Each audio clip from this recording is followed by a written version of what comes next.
What's up? What's up? What's up, everybody? What's Got a going new. on? What's going on, Charles? AB, what's going on? Where you at, Charles? Up, Charles is doing something. Oh, okay. Uh, how's everything with you, AB? It's going pretty good. I guess that just got done eating dinner, so Good for you. Good, good. Me, I just got home like a minute ago. What's this? Yeah, I was about to ask. This is like a little early because I know because you're usually still at work. Today I was off. I had to do a lot of errands and getting stuff prepared for my son's school clothes and everything. Oh, yeah, back to school. Yeah, man. Where you at, Charles? Candy Graham from Mongo. Woo! There he is.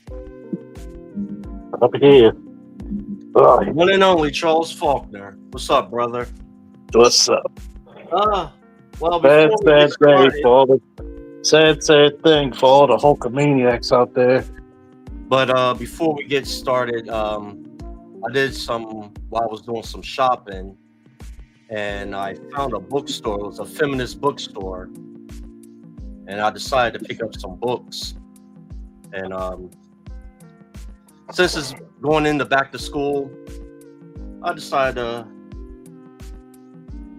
got a Bell Hooks book. Oh wow! So, and also I found something. I had hit BGS up on it.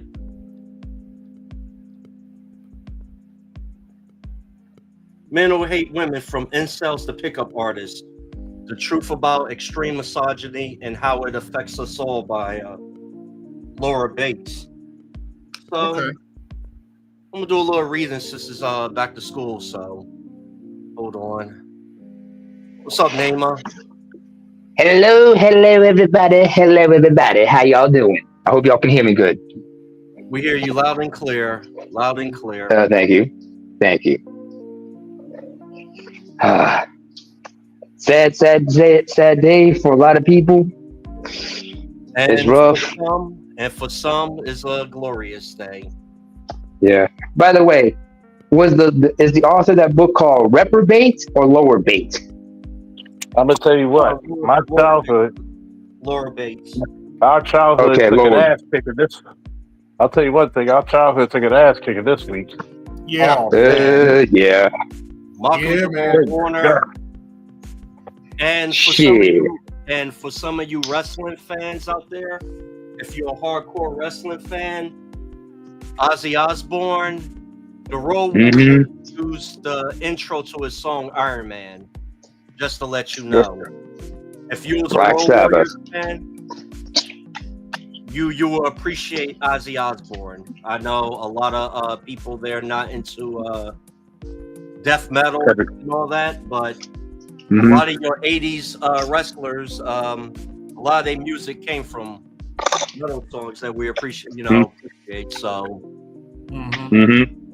In fact, a lot of people don't know this, but the Road Warriors, when they were asked who were their favorite artists, they said Black Sabbath was their favorite. They grew up listening to Black Sabbath, so it was only natural that Black Sabbath, would provide them their song Road Warrior.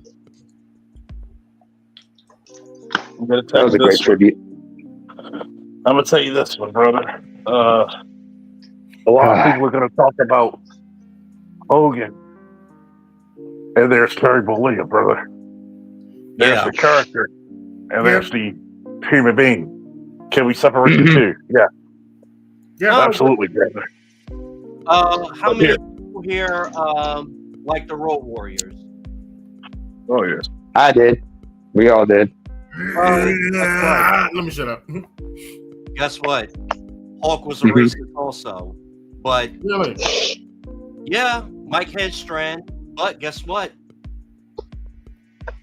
I am a fan of the character. Yeah. I could differentiate the character from the person. Yep. Indeed. Which is the ultimate thing to do, brother. I'm going to tell you one thing about it, right? I think it's funny, right? That black people are mostly Christian in this country, right? Allegedly. Yeah. The most Christian of Christians, right? Allegedly. But how many? Uh, But how many believe in forgiveness? Oh boy. How many believe in second chances? You know, I just saw a video where he got baptized, him and his wife. yeah. Would you But the condone question that, man? is this, Charles. Has he redeemed himself? Have Is you he given him genuine, an sincere option in his redemption? Yeah, Have give we him that given him- opportunity to. All Yeah. right, hey Naima, let me ask you this, Yes. and I'm not trying to equate the two, but I'm just using it for argument's sake. Mhm. And I am not. Before I ask the question, I am not condoning. I am Mhm. not trying to make excuses, but this is just for argument's sake. All right. Okay. Malcolm X was a criminal. He was a pimp. He did a lot of heinous things. Detroit Red. Yeah. Yep.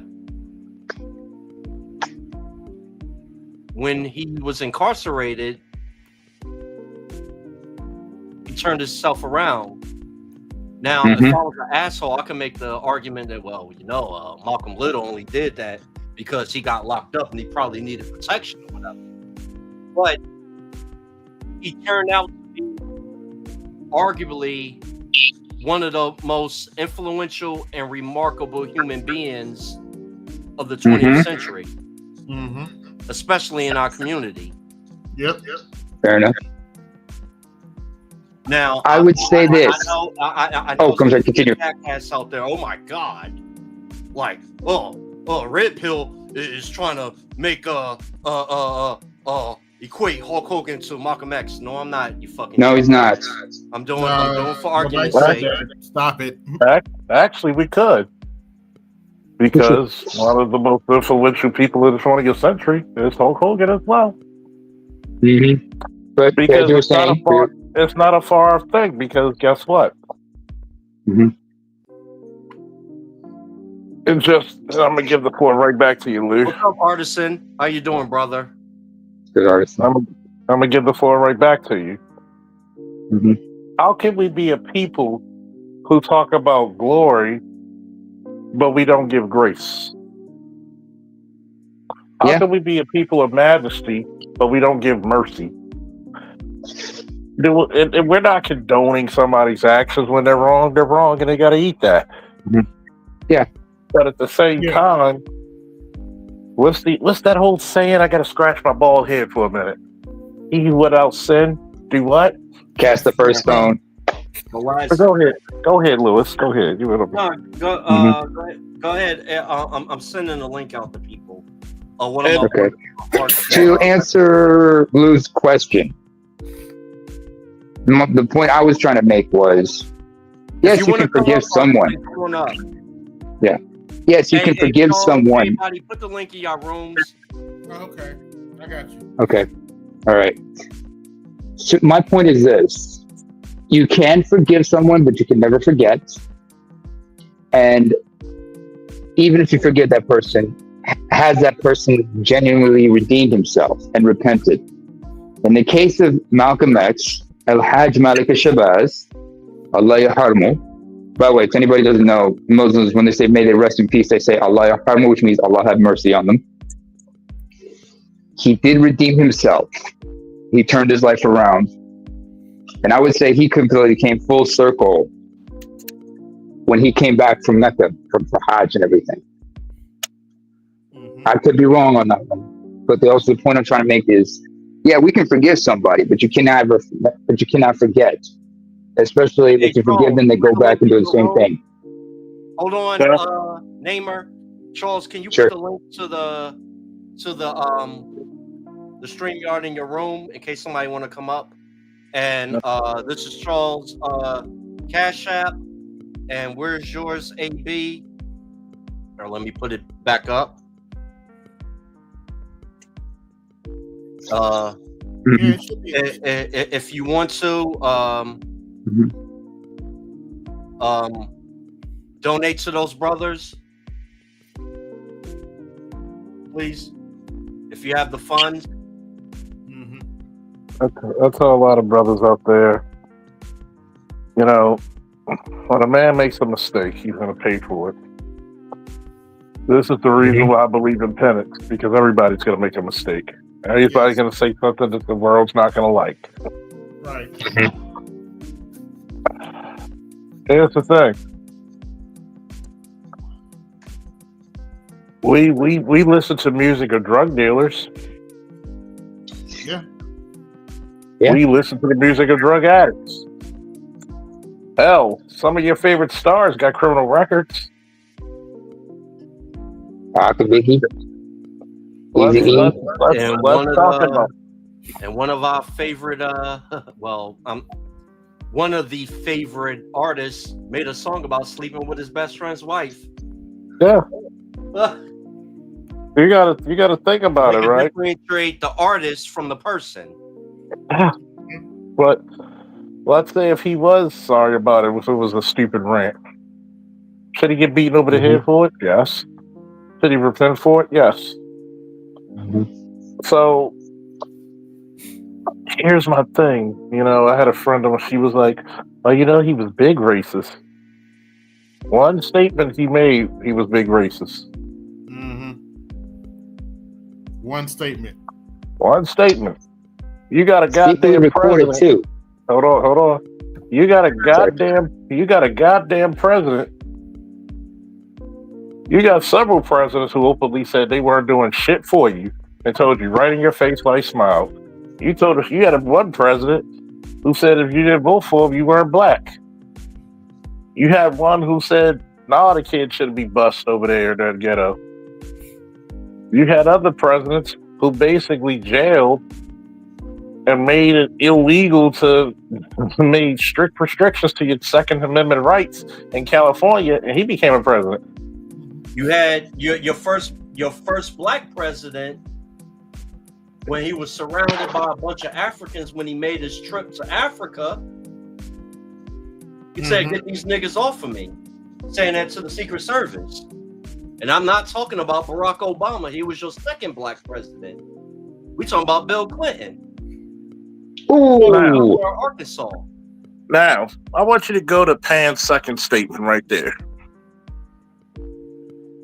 How come y'all don't applaud the men who don't do that shit? We do, but your ass ain't around. Let me put it to you this way. Did you condemn the women who danced on Kevin Samuel's grave?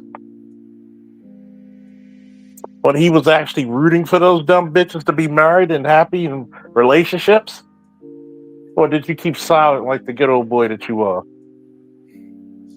Man, it said we supposed to support everyone who's against us. That's not the context what we're talking about. Would you like to hit the link and come up?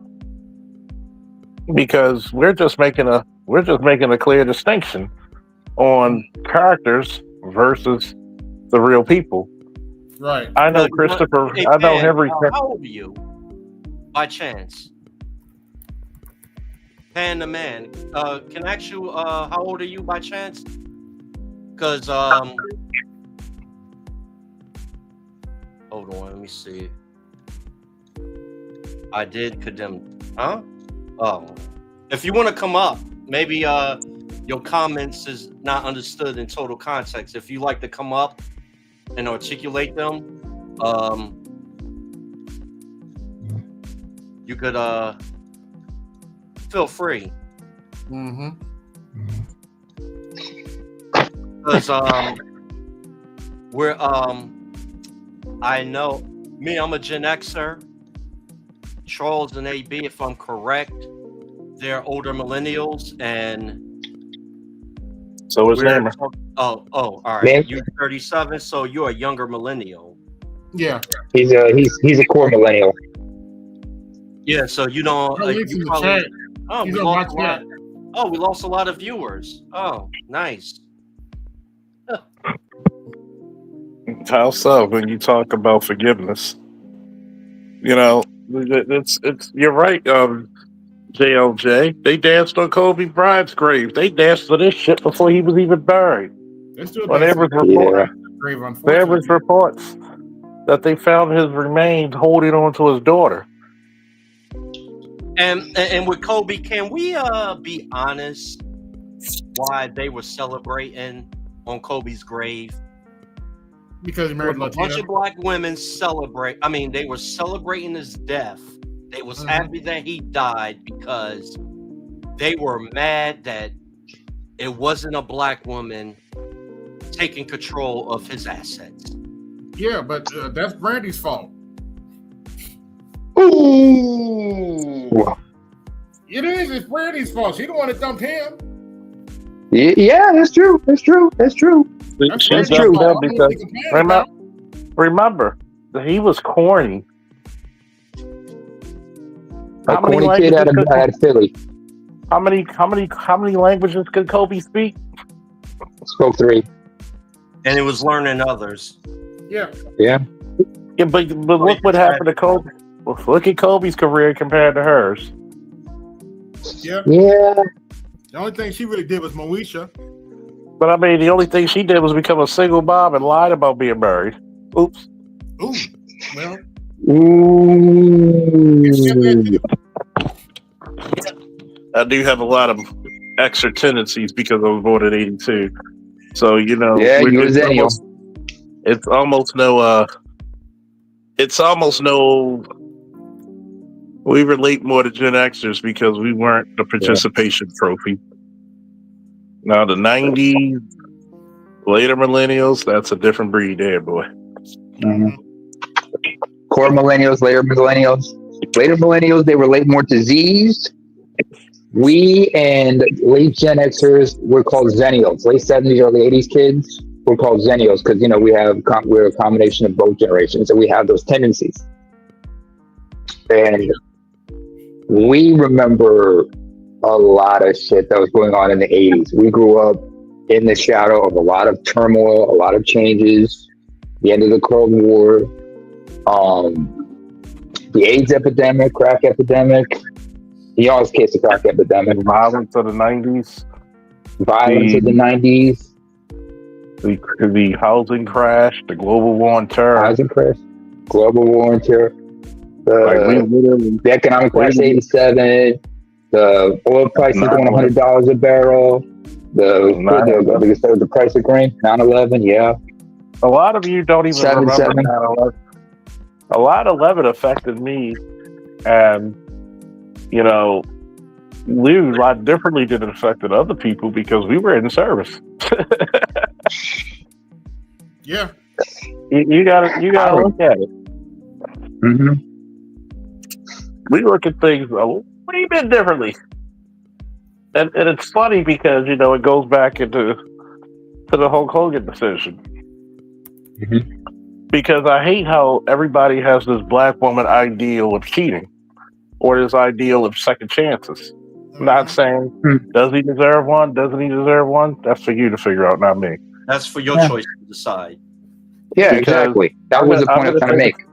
I'm going to say the same thing I said to this black woman when she talks about cheating.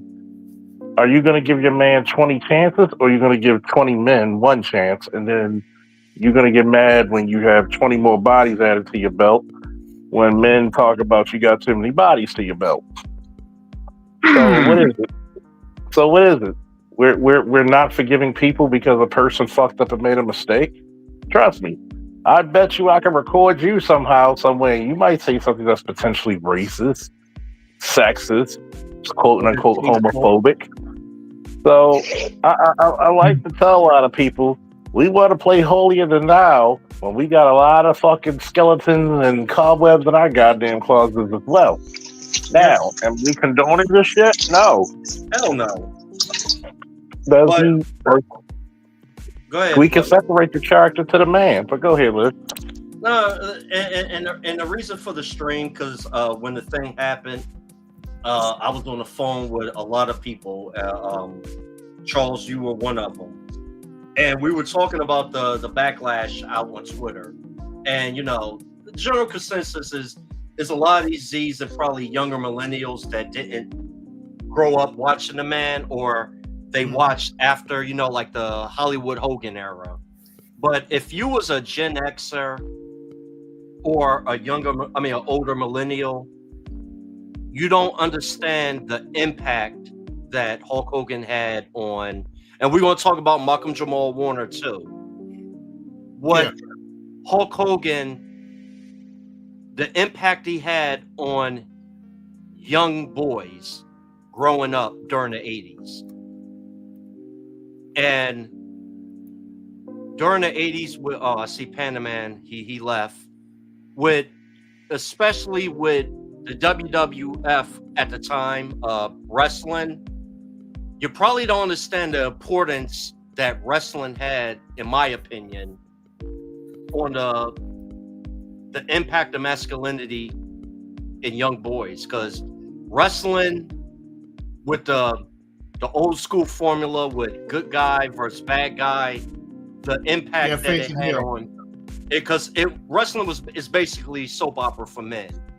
It had pretty much good guy versus bad guy. It taught you a lot of lessons you that probably didn't know growing up watching it for the mere entertainment. But as you get older, you reflect on it. One, it teaches you the good guy doesn't always win. Right. Vince McMahon was very popular, you know, high up on the physical aesthetics, and we're not promoting the use of steroids, but it imprinted a lot of young boys to go to the gym back in the day. And Hulk Hogan, if you want to admit it or not, he was your role model he was one of your role models. If you was during that era and your parents had money, you had that Hulk Hogan doll that if you sling it across the room, you could kill somebody because it was pure hard rubber with an iron rod in it. Right. Everybody loved Mr. T, Optimus Prime, Hulk Hogan, Lionel, and He-Man. They were your John Wayne of that era, growing up in the 80s. They were your superheroes. And speaking of John Wayne was a hardcore racist, but my father used to watch it.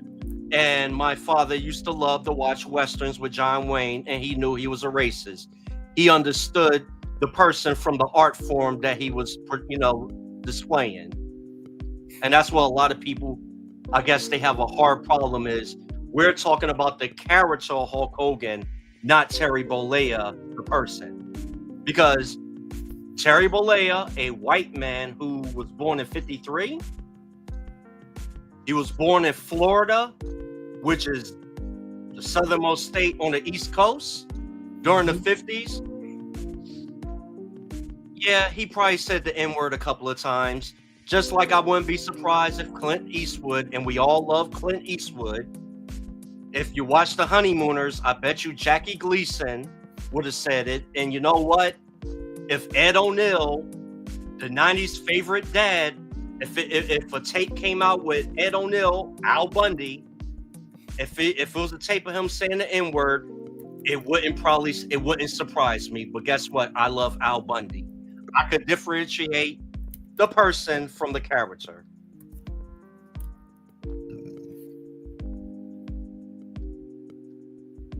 What's up, ABM? And what's up, Panda Man? What's good, man? How you doing, brother? Hey, I just wanted to say I totally agree with that. He was the John Wayne for us 80s babies, so to speak. When people talk about he's a racist, and obviously I'm not condoning his fuck shit and whatever, but nobody is, because we all have brains here. Sorry to interrupt, my brother. Nowadays you have all these podcasts and everything. In fact, most of your favorite wrestlers from the South of that day were fucking racist. Your boy, the American Dream, Dusty Rhodes. Let me hold that point right there. Let me tell you something. If any of y'all ever heard of Cowboy Bill Watts, Oh, Cowboy Bill Watts. Cowboy Bill Watts, he was an old wrestler in the WWF, but he had his own territory, Mid-South. It's He out made there. Sylvester Ritter, a.k.a. Dunk Wild Dog. his biggest draw down in the Louisiana territory. Matter of And fact, also, when he was running WCW, which Guess- disappointed me, guess he where? made Ron Simmons the first black world heavyweight champion. And we guess call what it- city? And guess what city he did it in? Baltimore. Goddamn right. And what made me disappointed because WCW, a Southern Territory, the old NWA, all of us was hoping, us WWF fans, hoping that we had the first black champion in the WWF. But, you know, I am very grateful to Cowboy Bill Watts, a vehement racist, for making Ron Simmons the first black champion. And guess what he told? Yep. Guess what he told him? He says, "I don't care what color you are, as long as you bring back green." And And go ahead, but you still on the floor. Go ahead. no, I just wanted to say, Ron Simmons didn't have to do fuck shit either. Yeah. Because Rock is questionably black. He's what I like to call the diet nigga, low calorie nigga that most of these white folks prefer. When Booker T got to the WWE, he couldn't be kick-ass Booker T like he was in WCW. You know, he had to start doing the goofy shit. Well, he was a heel champion, first of all, so he had to act that way. But we all know this is what Vince McMahon does. Well, of course. He does that. Yeah, they put a strap on Booker T a few times and all that. Perfect example is how they wouldn't put him over Triple H at WrestleMania. Oh yeah. Mm-hmm. You And did he that did whole some real racist stuff. angle. You did that whole racist angle just to put Triple H over. How many victories at WrestleMania did Triple H really need? You Yeah, couldn't look put what he- Booker T over. Look what he did to Sting. Yeah. So you know, at least say what you want to say about Bill Watts and WCW. At least Ron Simmons was still big, strong, kick-ass Ron Simmons, and they didn't have to come up with some weird, goofy, freaking angle for him. At least when he went over there, they made him the goddamn blackest thing next to Farrakhan. Oh He yeah. was the greatest he angles was so ever. convinced. Also, it should be He was so convincing that actually a FOI meeting was in the hotel he was staying. And he was so convincing in that role, they asked him to speak. Yeah, and it was a damn shame that they never put a strap on him as the leader of the nation. And they should have, because that would have been badass. Even if they would have put the IC belt on him. Yeah, It's no excuse. He should have had a run somewhere.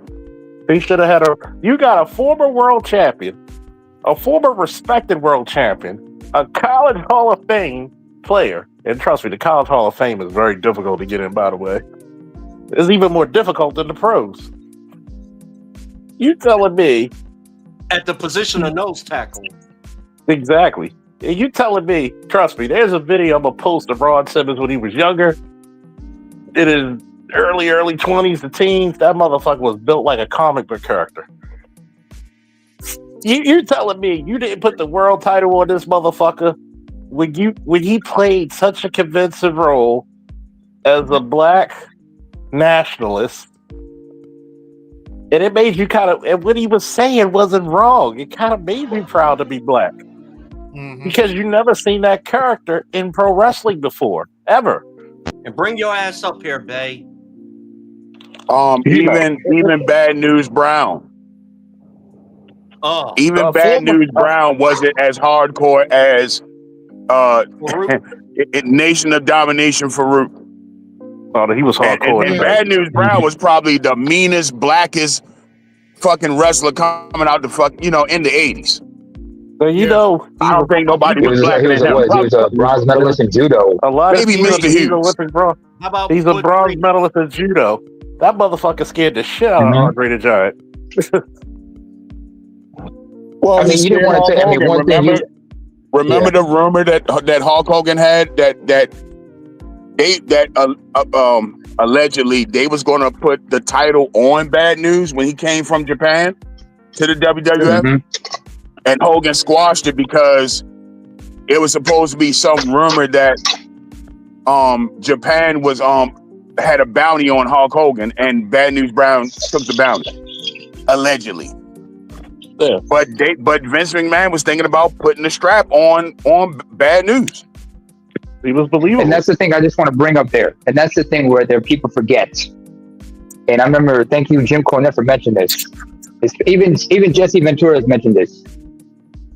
When it came to locker room politics, Hulk Hogan was the biggest stooge out there. He was a stooge for Vince McMahon. And he wanted to protect his spot at all costs. That means he had to, screw some people over. He was very ruthless. He had to be. Well, first of all, with his brand and everything? They were independent contractors. Yes. And I'm not a wrestler. I've never been a professional wrestler. But we could say I used to watch a lot of shoot interviews. And a lot of old school wrestlers, one of the reasons they were bitter because they left the WWF at the time, it wasn't because of the spot. It was because of the money they were making from merchandise. Yes. And at the shows. And because Hulk Hogan was champion, they were fighting to be on that card.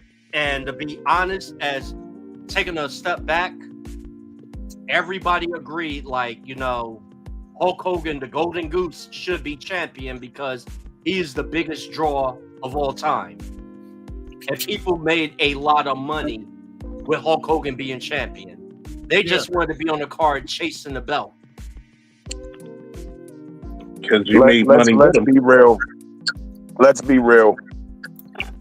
There's very few people in the business that won't say something bad about Hogan.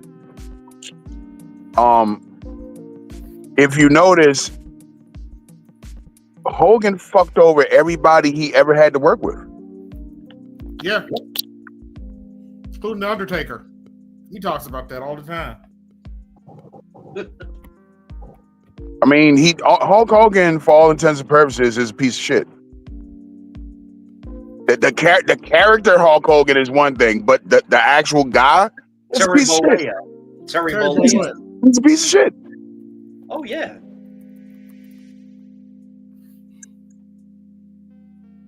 Can Always has been. If you was in this position, would you do the same thing? Absolutely, because when you talk to the older guys, that's what they tell you. Everybody was ruthless back then, man. It was a whole lot of, in the territory days, everybody was looking to find a way to make extra money here and there and trying to get to the top spot because, and also let's not forget about this. Back in the day, you had a whole lot of racism, especially in the Southern territories. And if you were a black star, you felt threatened when another brother came into the territory because you thought that man was there to take your spot. Dick Murdoch was an actual Klan member.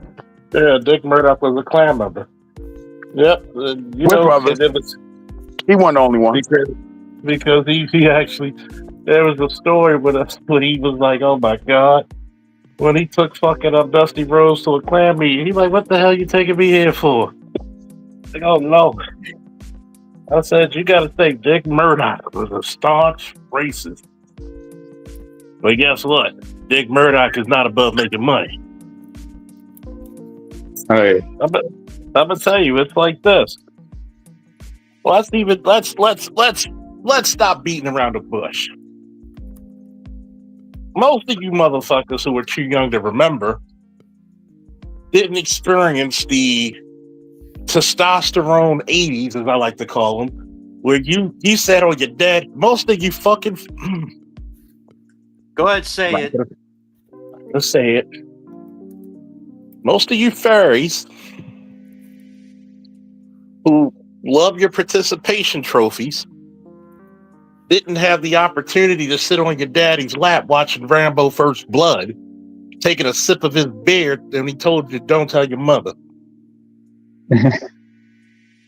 I watched it without having to do the beer sipping, but okay.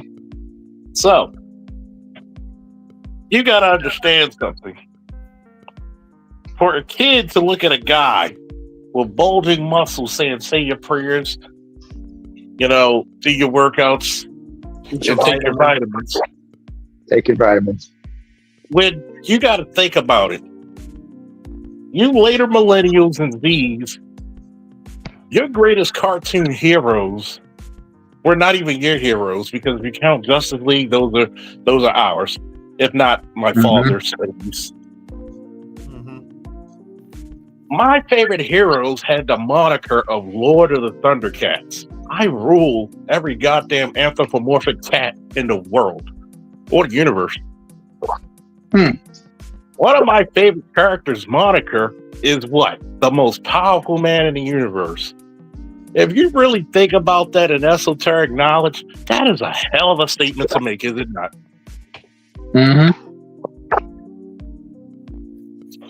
What's another one? You got Brave Star.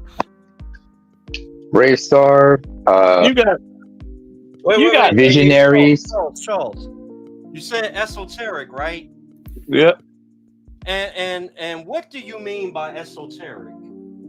Secret knowledge that most people don't know nor comprehend. And what did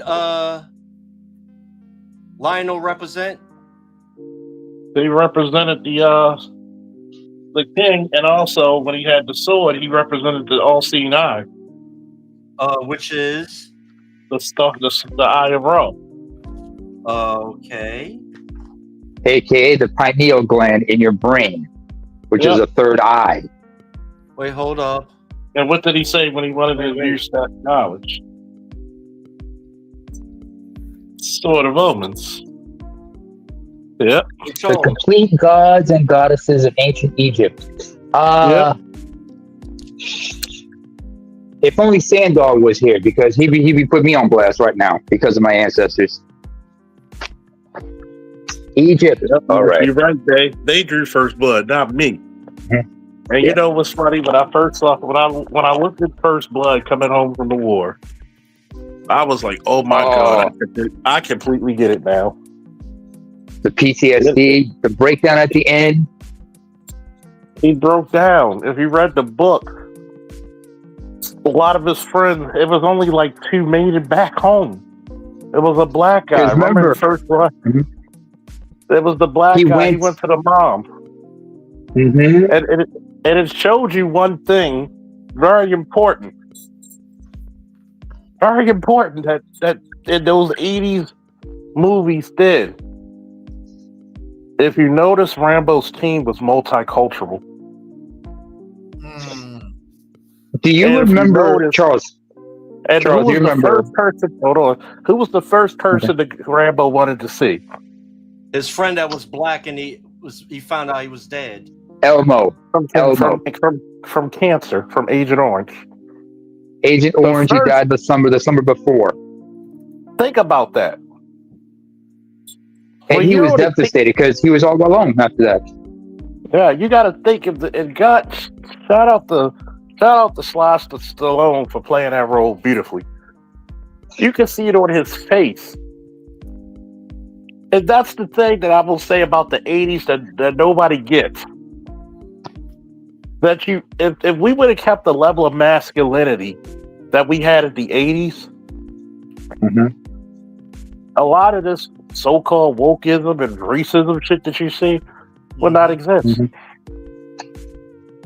Because guess what? When you fight a war with somebody, that guy becomes your brother. It's hard to deny. There's a poem that comes to mind. Yeah. There's a poem that comes to mind about that, but I can't remember it. But one thing I remember from First Blood, he's stuck in the mine shaft, right? And the National Guard are trying to, contact him because they know he had a radio. he ignored it the whole time. It wasn't until his commanding officer, forgot the actor's name. I forgot the actor's name that played Samuel Troutman, Colonel Samuel Troutman. When he contacted him, he put out the roll call. And what was Rambo's first answer when he gave that roll call? He said, "They're all gone, Sarge. It's just me. It's just me."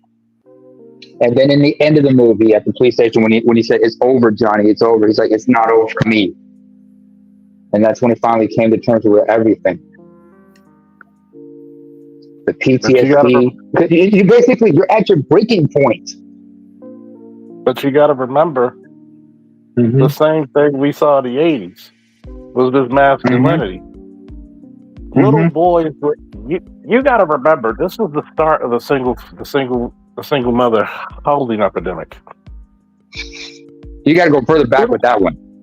Since the 70s. This was the start. Oh, because even at the 70s, we were still married at 80% at the lowest and 90 to the highest. Right. We were the most married people in America. So single motherhood was extremely rare. This was the start of the epidemic. Imagine being with the divorce rates. Imagine that's if they even got married. I want you to think about it. You're a little boy in West Bumfuck, Kentucky, in a trailer park. You're a little black boy in East Baltimore in some fucking ghetto. But you all can relate to Hulk Hogan at some point, right? Yeah. You didn't think about it. For 3 hours for a fucking show, all the problems of the world were gone. All the racism, all the poverty, all the joblessness. 3 hours you made people forget their worries. You made little boys you made little boys forget their woes. You even encouraged little boys to say, "Hey, be strong." But look what we get now. We get a former sitting president to say you should have a gay friend. Y'all don't say shit about that, do you? The same people, y'all don't condemn the statement of Obama. But let's take in context. You had Hulk Hogan telling little kids to say their prayers and take their vitamins. Now you have safe spaces and fat shaming. This is where we're at today. Think about Who remembers as a kid you had Flintstone chewables? Yeah. They said, say your prayers, say your prayers and take your vitamins. Wait a minute. Excuse me, Namer. Excuse me. Remember, God is dumb now. God is bad. God is dumb. Religion is dumb. Allegedly. Right? You can't say these things today. That's offensive. I want you to think about this, right? Being a little boy. And I'm using real life scenarios from my actual life. You're 4, 5, 6 years old, scared. But you remember, hey, what did that wrestler do when there was 3 guys beating him up? He might have won, he might not have won, but he stood his ground. Or he got smarter and got his payback later. Yeah. Speaking of superheroes, is Superman the type of guy, if he lost his powers, will he still get in that damn suit and stand in front of somebody with a gun to make sure nobody else behind him gets shot? Is that his character? Fellas, tell me if I'm wrong. No, you're right. What does that teach a man about masculinity? I gotta do it even when I'm not at 100%. I gotta do it when there's nobody watching. When I'm not gonna get praise, when I'm not gonna get money, when I'm not even gonna be acknowledged. It's about doing the right thing. Think about it. It's one about of the most heroic knowing right from wrong. The most heroic thing you ever seen in media, believe it or not, was Kermit the Frog. You may laugh a little bit, but this is one of the most heroic things you ever seen. I forget which Muffin movie it was when he was the sheriff. And he said, if you meet me behind there, I'm going to kill you. What did Kermit do? He showed up. Mm-hmm. Was he afraid? Goddamn, yes, he was afraid. But what was the most important thing he had to do? He had to be a man. He had to be brave, despite insurmountable odds against him. He had to be brave. How many little boys, especially, could look at that and say, I gotta be brave too, at some point in my life? Plenty. How many actually do? And then, who remembers all those spaghetti westerns by Clint Eastwood? And he had to show up for a showdown. Mm-hmm. How about this? Overcoming the odds and always knowing that you also have friends, because even when Hogan had to fight everything on his own, he always had some backup. Yep.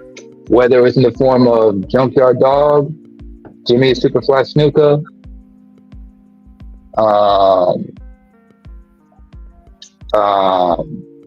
what's his name? Ken Patera, after he got kicked out of the Heenan family. Macho Man, until things went south. Ultimate Warrior. Sid Justice, but that's in the early 90s. Sid Vicious. So Sid. No, he was known as Sid Justice in WWE. WWF, it was Sid Justice. Yeah. How about May this he rest one? in peace as well.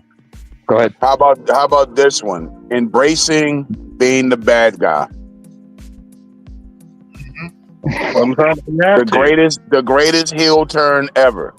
Yes. Hollywood Hogan.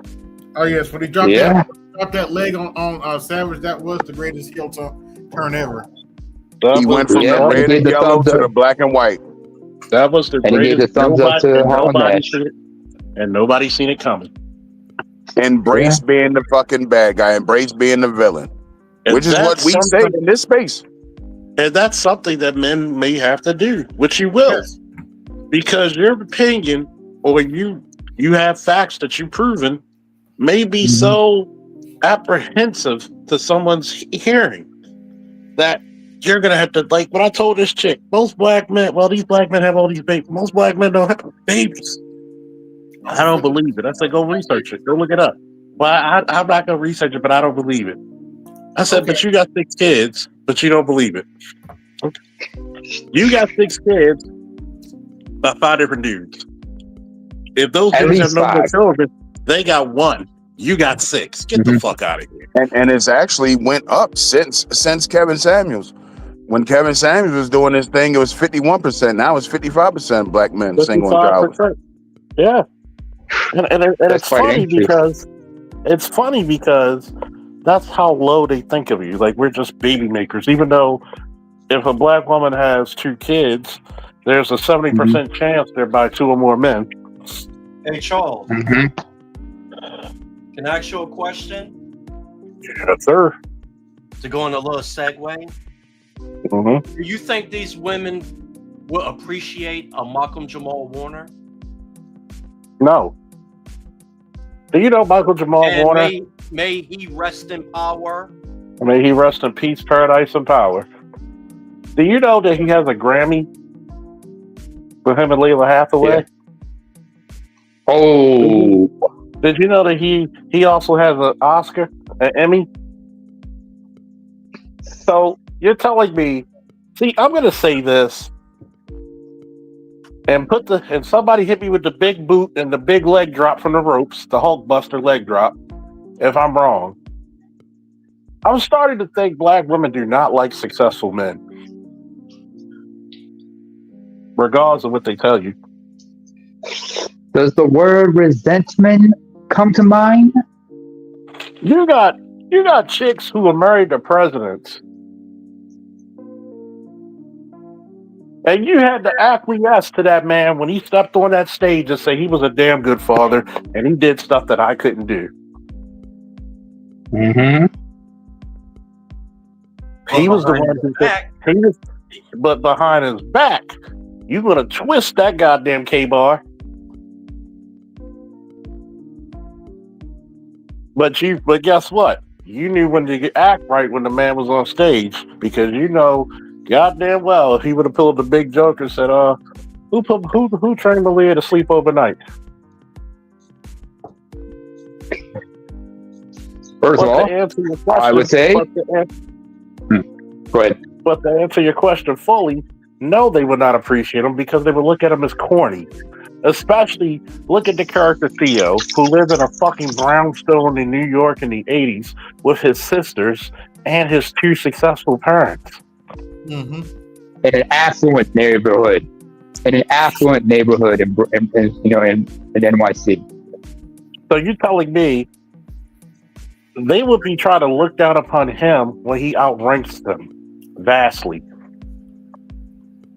But, somebody else could answer that question if they like. Let me put it this way. When you think of a character like Theo Huxtable, who they look at him as basically a more masculine version of who they think is like a lame, would be like a Steve Urkel or a Carlton Banks. Hold on 1 minute, Namer. AB Charles, Okay. Can y'all please put y'all cash apps in the chat so I could post them? I appreciate it. Okay. Go ahead, finish, Namer. Yeah. To what Mr. said, yeah, the Gordon Gartrell shirt. Thank you, Denise, for that one. The way you designed it. But like I said, when you tell them, like, when they think of a lame, usually they view those guys, successful guys, the same way they would look at Steve Urkel or Carlton Banks. They cannot, and they refuse to comprehend that They can't because y'all because they outrank them. Yet they look at that person as beneath them, no matter what. So you have to leave them be. You can't. It's like Project Pat said: don't save somebody who doesn't want to be saved. Leave them be, because all they have for you is contempt and resentment. So go ahead. 1 in 3 men in America that take a paternity test find out the kid ain't theirs. Yep. Shit. 70% in Jamaica. Yeah. 70% Jamaica. Yes. Their That's blood a clot. fucking problem. Yeah. Can't trust them bitches. Art News Style, shout out to Art. Mm-hmm. This last Tuesday, right? Mm-hmm. My godson was sitting in the car with me when I was smoking a cigar. He's 18. And he looked at that pop the balloon shit and he said, I'm glad you're in my life. Because I would have been nose open. And he's like, yo, these bitches ain't shit. This guy has written 2 books, has a trucking logistics company. This motherfucker said, my goal by 2016 is to visit 5 countries. Educated brother, self-made man. Mm-hmm. The shit that you think these women want, they rebuked him in the name of light-skinned Jesus with good hair and hips. Well, not only that, Charles, it should be pointed out, all of them could be considered leftovers in other countries. Just saying. Yeah, they were left. Not only they were leftovers, the average age there was 35. One was 39, and they said at 44 he's too old. Like, can you still produce children? Bitch, I'm not a woman. No, you are a high-risk pregnancy. That is what you are. And she tried to be like, well, you didn't have any scares, or did you get anybody? Bitch, I can be 1,000 years old. As long as I'm living, them nuts are still pumping sperm. And this is the so-called most educated group. And you didn't know, because they're believing. At 37, at 37, you're concerned that a 44-year-old is too old. I mean, they still act like they're fucking kids. And you know what's worse about that ABM? They think we have the same biology, the same physiology. No, you don't. The most educated group. This is the most diseducated or miseducated group. I will agree. And what was crazy is when the chick said, like in a kind of like sarcastic, backhanded way, yeah, you read books on vacation. And again, the most educated group. He But you educated look men. down on a man for reading books, and then she tried to clean it up. Well, I love books. Well, then what's the problem with somebody reading one? Exactly. I'm going to mention two things here, man. Yeah, I'm going to mention two things here, and it's relevant. What's his name? Raekwon the Chef. He put out a new album recently. Oh, hang on a second. Sorry, I got a notification. Anyway, Raekwon the Chef. He put out a new album recently. It's called "The Emperor's New Clothes," and he explained the meaning of the title. Because y'all remember the story of the Emperor's New Clothes, right? Y'all remember that story? Please elaborate. Yeah. Looks like he got a ball naked. Excuse me? He was ass naked. Yeah, he was, except for his drawers. Well, unfortunately, a lot of these women are just like that. The emperor, they do not want to admit that they've been duped, and they wear nothing. So they showing their whole ass and telling you to kiss it because that's what they think of everybody, and they don't care. They're gonna be as reckless, as unproductive, and as dysfunctional as they want to be. Secondly, like what you said about they think we have the same physiology or whatnot. No, you don't. Patrice O'Neill once said this. He said, women downplay and disregard how much thought process, how much planning a lot of guys will put in to get some. You have men who will even open a book on gynecology to understand how the female anatomy works. How many women are willing to open up a book on andrology and understand how the male anatomy works? Not that many. They only bother to learn when it's in their best interest to do so. And oftentimes they're very short-sighted in their thinking. And they'd rather live a beautiful life than to deal with the ugly truth. It is what it is. Mm-hmm. Fortunately or unfortunately, they don't care. But yeah, that's how I think about it. Oh, by the way, Charles, since we were talking about masculinity and everything, growing up in the 80s,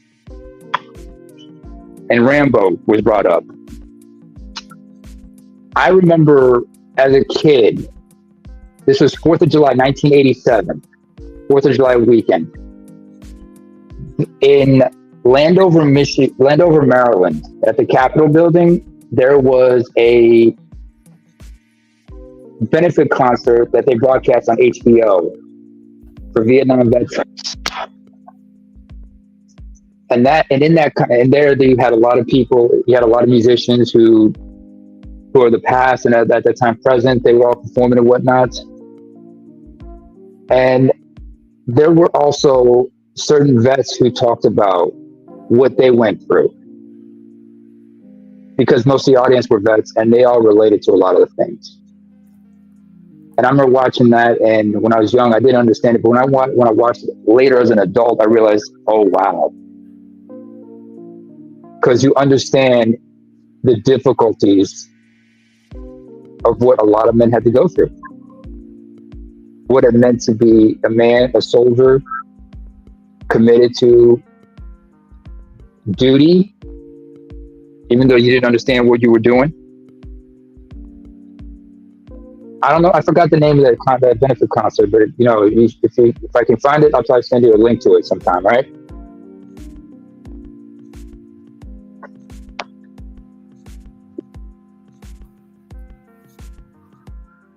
Yeah, mic drop indeed.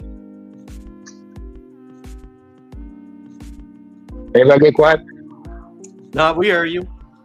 Yeah, I'm done anyway. Like I said, I'll find the link. But anyway, the floor is anybody's. Let me be an asshole for a minute. Go ahead. Oh, don't let me stop you.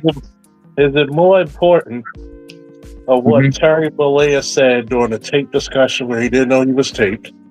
Yeah. Or was it more important to the message he told little boys in the 80s and 90s? That's the question I latter. want to ask the chat, and I want to ask the panel. Mm-hmm. I think it's Which more one in the 80s and 90s. Mm-hmm. did more kids find success listening to Hulk Hogan or listening to a tape conversation with Terry Bollea? That's supposed to have been private, but we're not making no excuses for that. Right. But and did anybody hear the context of what the discussion was really? Yeah, apparently About who his his daughter daughter was taking. was dating. Go ahead. No. And let's be for real. Any of the brothers out here that have dated a Becky. Ooh. Now, how do you think, for the most part, how her father would have said?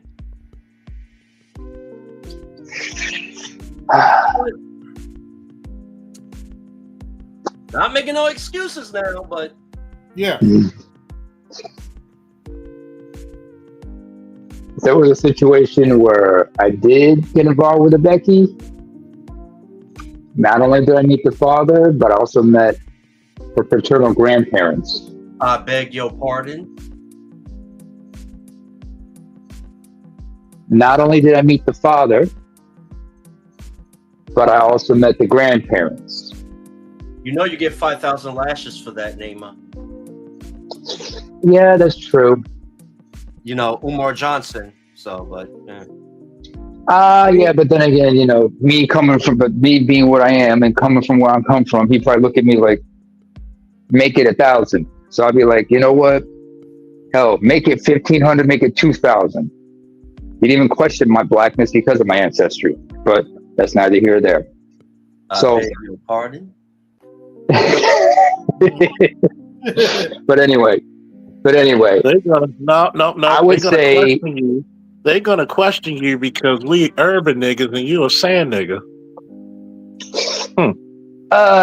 yeah, well, my distant ancestors would have been categorized as sand,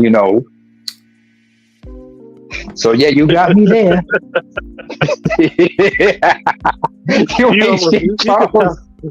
You can tell that he didn't want to laugh at first. Like he was caught. He tried to keep his composure because he wasn't expecting that shit. Mm-hmm.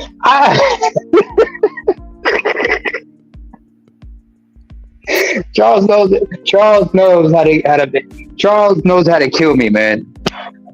You know what? I would say I would blame Charles for a few things. Like, for example, the reason why I got 6-pack abs. Charles, go ahead, sorry. Maybe drop your Cash App again. Oh, If yeah. you got some funds, please support these brothers. Mm-hmm. Because And if you can't, please support a like. please support a like. Don't forget to hit up our boy Lewis as well. Give us his idea to come up with the show in the first place. I just gave him the title. That's all. Yeah. Thank you, Charles. But I'm just gonna tell you this real quick. People will not look at the messenger fondly enough to say, you know what? I don't agree with every action, which you should never agree with everybody's action. Be a man or woman about yourself. Exactly. But be smart enough to say, when this person has a good idea, we running with that bitch. Mm-hmm. Think about it. You have obesity rates through the roof for children. You didn't see too many obese children in the 80s.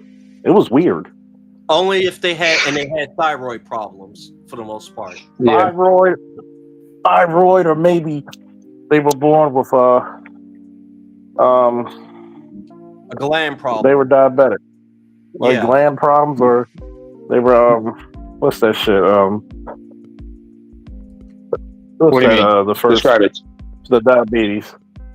Type 1 When you're born diabetes? with it, that's Childhood diabetes? Type 1. Yeah, that's type 1. Type 1. Means your pancreas, So- your pancreas doesn't produce insulin. Yeah, like Mark Andrews. Mhm. So you didn't have that. You had guys like Mr. T. It's like I was telling Lewis in the phone call. Mhm. You know, Mr. T was so fucking popular that white boys were dressing like him. I pity for him. White boy said this guy was one of the examples of manliness we want to dress up as. You didn't have anybody. Hey, Charles, hold on 1 second. Little context. Mr. T in the early 80s was the biggest TV stars at his time. Yeah. And you got to remember, Clubber Lang. He was a legit bodyguard for Muhammad Ali. Mm-hmm. A legit He started out as a bodyguard. bouncer. Yeah, he was a bouncer, and he was a bodyguard, executive protection for guys like Ali and others. In Chicago.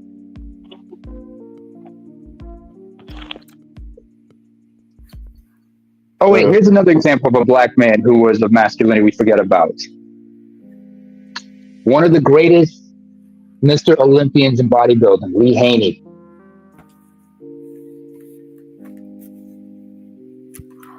Y'all remember him? No. 8-time Oh, Mr. okay. Olympia. 8-time Mr. Olympia. Eight consecutive Mr. Olympias. He won it 8 consecutive times. Okay. You know? Because remember, a lot of people, you know, they were inspired also by Arnold Schwarzenegger. They also watched, you know, Sly Stallone from Came to Fitness and whatnot. But when they heard about bodybuilding, one of the biggest names was, in the 80s, was Lee Haney. And he opened the door, and, you know, that he inspired another generation of guys like Ronnie Coleman, Flex Wheeler, and everyone. And guys wanted to be like those athletes.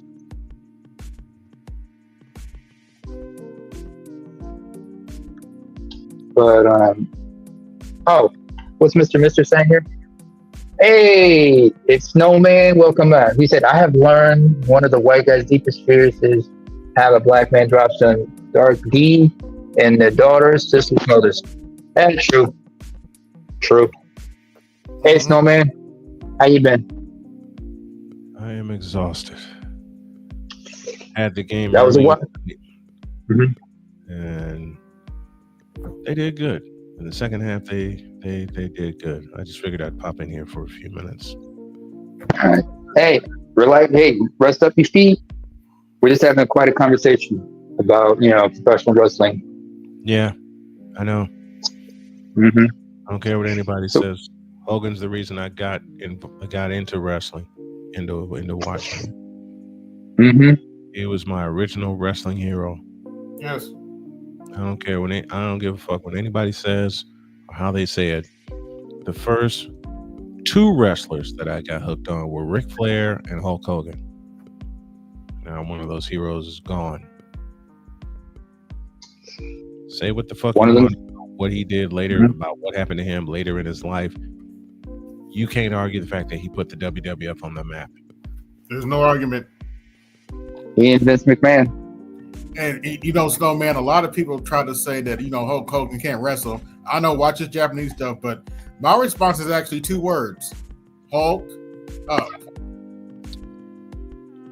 You're lying. If you ever watch wrestling, you're lying to yourself if you didn't enjoy every time Hulk Hogan hulked up. Mm-hmm. I got a 3-letter response to those who say Hulk Hogan can't wrestle. I got 3 letters for you. AWA. Because there's a legendary over in Minnesota. Because there's a legendary match that he had against the one and only Nick Bockwinkel. Mm-hmm. That got his push started. It got his push started in 1981. I believe that was the year. And then 3 years later, he made his mark in Madison Square Garden the day after the Super Bowl in 1984. Mm-hmm. Mm-hmm. He beat the Sheik to win the title for the first time. Yep. The Iron Sheik, baby. Sheiky, baby. He got out of the Baby. camel clutch, rammed the Sheik into the corner, gave him the leg drop, and that's when Hulkamania was born. Madison Square Garden, January 23rd, 1984. Uh-huh. Madison Square Garden, the most famous arena in the world. World's most famous arena. Yep. Mm-hmm. All right. I'm going to crash. because I got an early start tomorrow to introduce someone else's stream, and I got a goal tomorrow to get $1,000 during my baseball game with the A's and the Astros. Oh, I'm gonna need a lot of rest. So I'm out of here. Bye bye. Say hi to our favorite sister-in-law. Will do. Dr. Faulkner, salute to you, brother. Salute to everybody here in the chat and on the panel. I will see you guys. Night night. Night night.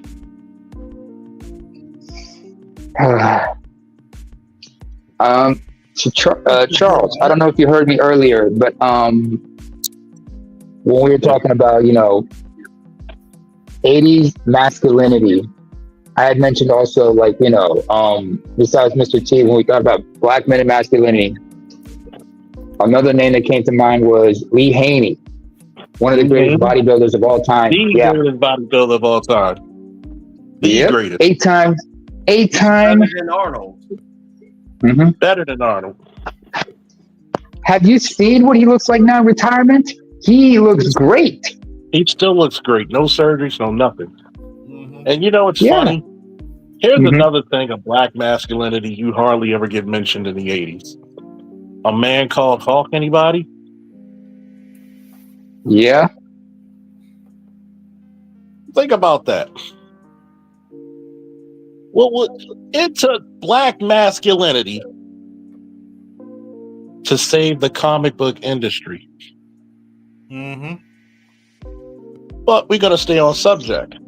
Was it more important for him to produce masculine models to young boys, or do you care what Terry Bollea said in a private conversation?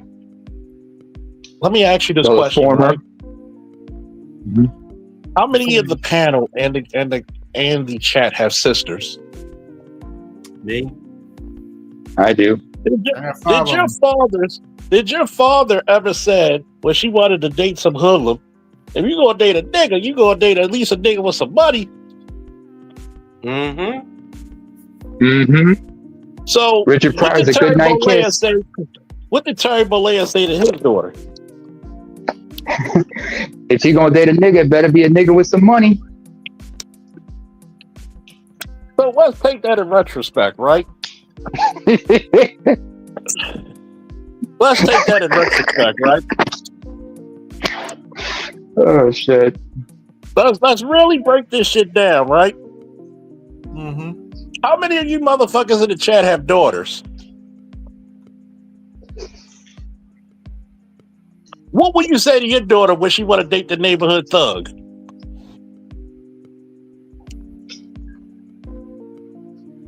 Am I making sense here? No.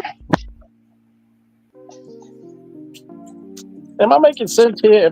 Are we copying, or do we got to hold the message? Wait. Speaking of that, Charles, remember the Cosby Show episode? What was the doctor? The one that he looked at Lane, and they were making fun of his engagement ring. But when the father found out that he owned a bunch of land and everything, the one with the curly hair. Sandra? No, when she got engaged, and it was at the dinner table. I forgot the guy's name. They didn't really approve of him at first. Melvin, you talking right? about Melvin? Yeah. Melvin. But when they found out that he owned a plot of land and everything, okay. Oh, right. Yeah. Resources. Elvin. And he gave them twin grandchildren.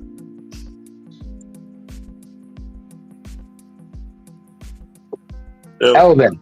Oh, Elvin, okay. Was it Elvin or Alvin? Go ahead, Charles. But would you say the same shit to your daughter if she wants to date somebody who's a thug association?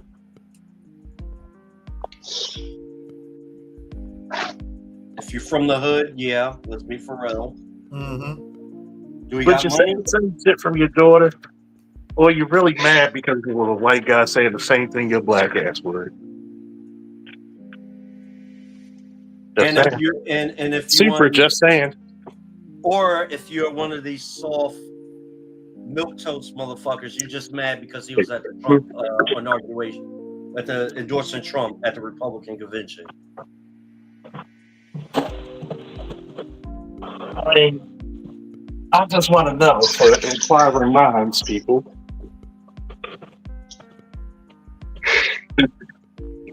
Because, you know,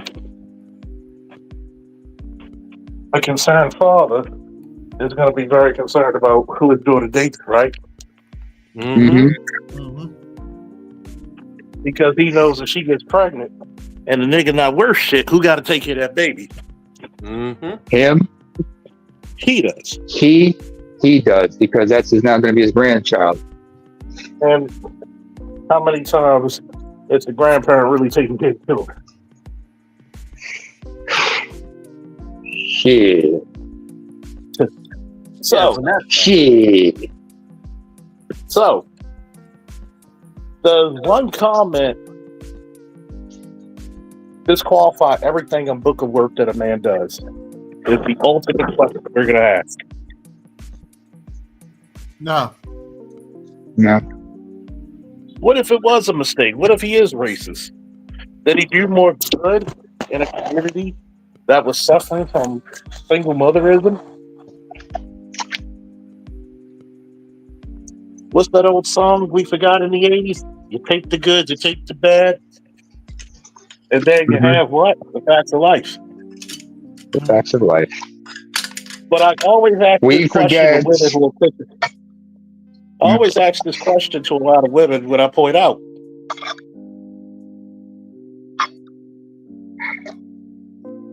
Will you give one man 20 chances, or will you give one chance to 20 men? Because this is the same scenario. Charles, look at it this way. We live in a time when they want context to be irrelevant.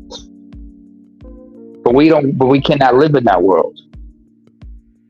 We cannot live in a world of ambiguity. There has to be context, there's got to be parameters, and along with the context, we have to also understand not everything's black and white.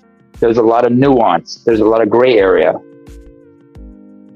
No one wants to see that. They want to live in absolutes. And I'm like, but you're not that type of person. You want to live in absolutes until it's your ass on the line. Then you want to bring in nuance.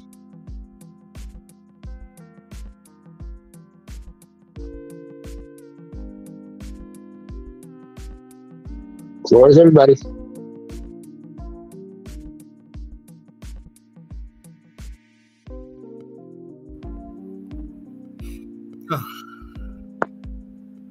Got lost the quiet there for a minute. Yeah, I was like, Oh, I was checking. I just saw Kimberly Nicole Foster's on Clubhouse. Oh,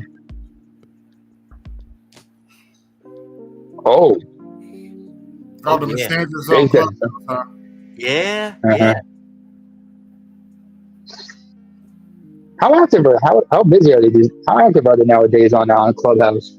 What you mean? How active are they on Clubhouse?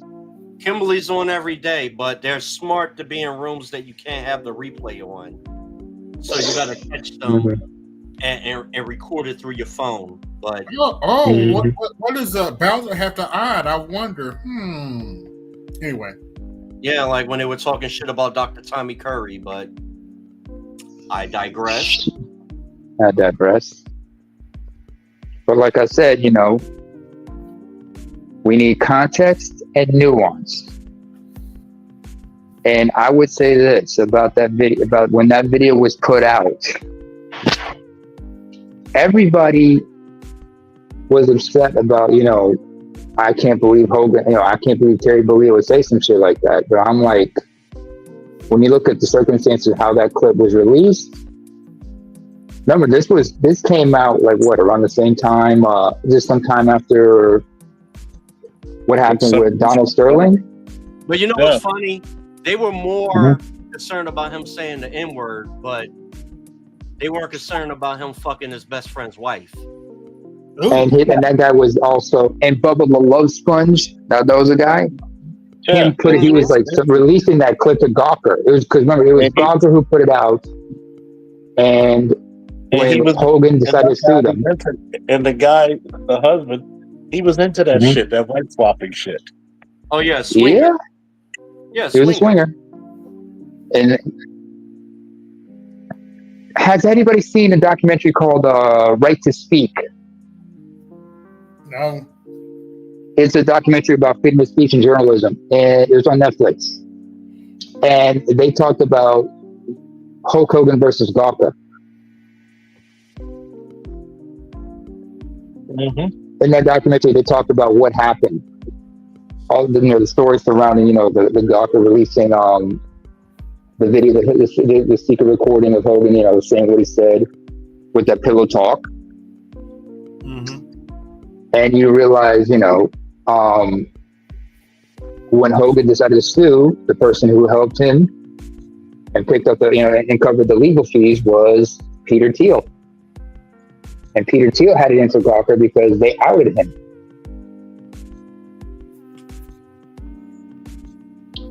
And then the rest is history.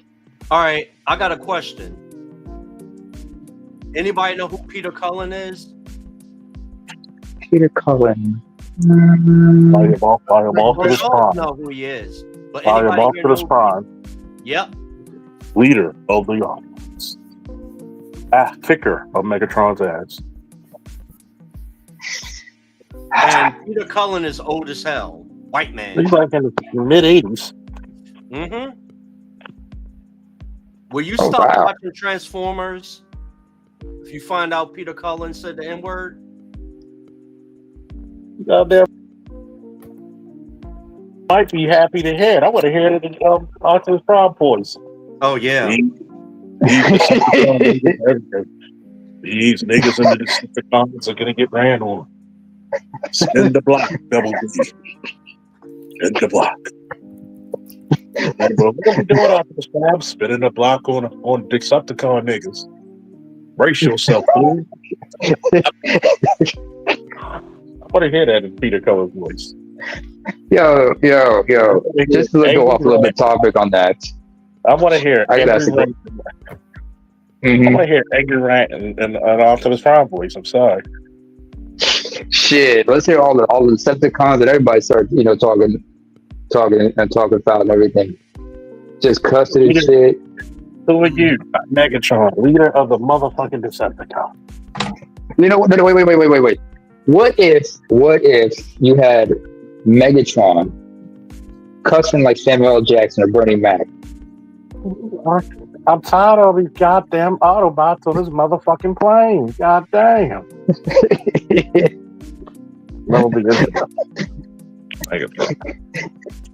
Goddamn. But I'm going to tell you once again, is it the body of work, or we're just going to paint every goddamn person we see as an evil person? What happened to people who were slave owners and they freed their slaves? Did they have a change of mind, a change of heart, change of spirit?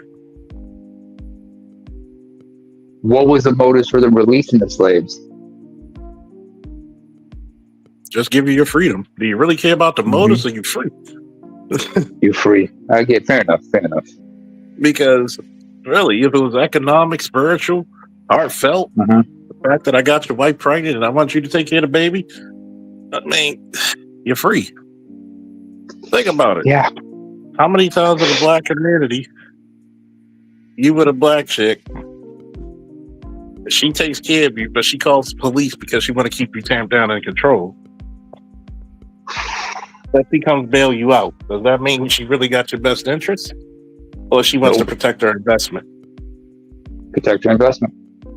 Who remembers Dr. Seuss's controversy? Who remembers the Dr. Seuss controversy? He drew a lot of racist. He drew a lot of racist comics.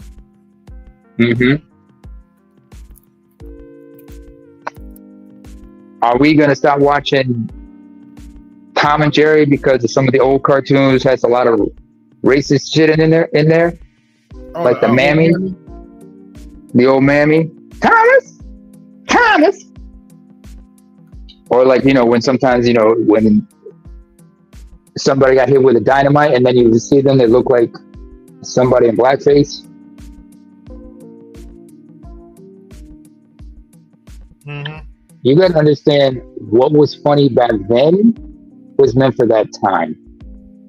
Just like this. Eddie Murphy with his 2 comedy specials, Delirious in 83 and then Raw in 87. He can't use any anti-Elizabeth terms now. He can't be dropping F-bombs anymore. Mm-hmm. He can't say he can't use certain jokes. Like, you know, talking about fat people or making jokes about, oh, you know, what's his name? James Brown, or making a joke about Stevie Wonder. People would be like, hey, that's disability shaming right there.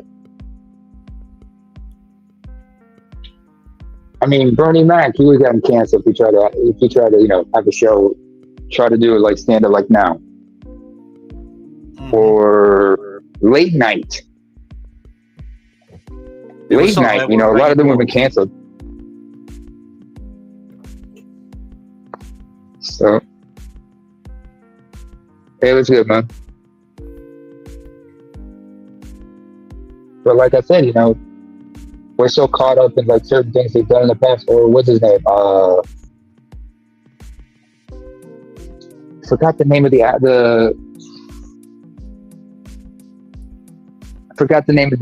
author. Do you guys remember a book called James and the Giant Peach? No. Oh, okay, it was a British author, World War II veteran, but he had like right-wing beliefs. But you got to remember, look at James Bond, Sean Connery. Right. Did he backstep with Barbara Walters when he had another interview with her? Do you still believe in hitting a woman? Yes, I just do. I'm good for him. But he said it in context. He's not a woman beater. No. He said in context that she's getting hysterical. I don't see why you can't slap her back to her senses. It's basically, there's no different if you're dealing with somebody who's going crazy and you slap the shit out of them to get them back to normal. Mm-hmm. Mm-hmm. Oh, he beats women. But nobody ever talked about nobody ever talk about the misandry of men, do they? It's always, if you notice about news now, long are the days of Walter Cronkite, where at least you got both sides of the news. Fair and balanced. Until that got co-opted by Fox. Now, you either get one or the other. And it's usually unfair and balanced. We just went through a whole presidential election cycle where people lied abysmally. Mm-hmm. Now it's going to go back to, we're going to just cancel Terry Bollea and say that he was a racist, but yet the nigga selling drugs in your community, and they only sell it to really black people, they're not considered racist. I don't see them going out to white communities selling drugs out there.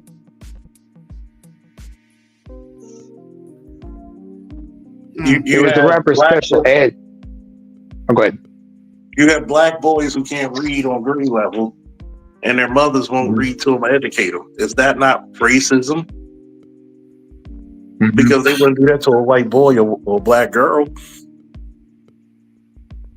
Who are the two? What did Kenneth Clark say about who are the most free people in America? The white man. Who are the freest people? You talking about Nora Leo Hurston? Yeah, sorry. I can't. Come on in. Jump in.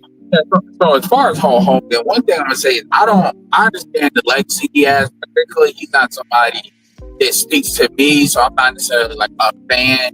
But I will say, is what I. You came way after his prime. Yeah, oh yeah, absolutely. What I will say is what I don't like is I do not like this like lack of humanity. You do not have to necessarily give a damn about him dying, but for you to go out of your way, like, but I'm talking about what black people are doing when it comes to Twitter, and people are trying to just garner attention and clout by shitting on him. Yeah, he said some racist shit. I absolutely don't agree with that. But at the same time, you know, Hulk Hogan was not a white supremacist. Hulk Hogan was pretty much a motherfucker that didn't want his daughters. He wanted white grandkids. And at the end of the day, it is what it is. And you got motherfuckers really saying shit. It's like if y'all felt this strong, not y'all, but I mean the people's out there saying what they're saying. If y'all felt this strongly about it, y'all should have said this shit while he was alive. Like, it wasn't like he wasn't out here doing shit. But it's this thing where it becomes easier and easier and easier to like shit on people after they're dead. Like, you know, Mark Lamont Hill did that shit with Francis Quest Wilson. But you see that with a lot of people.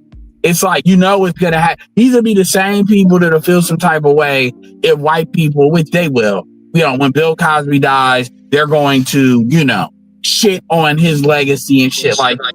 And you pretty much, even though he got acquitted of a lot of those charges, but what you low-key do is you give them license to do that because of the shit you're doing. And it's just a lack of foresight when you see these people doing this stupid shit. It's like when you see a lot of the people running their mouth, especially on a younger end, like what you said, Charles. I mean, he was before my time, but a lot of these motherfuckers don't know nothing about nothing.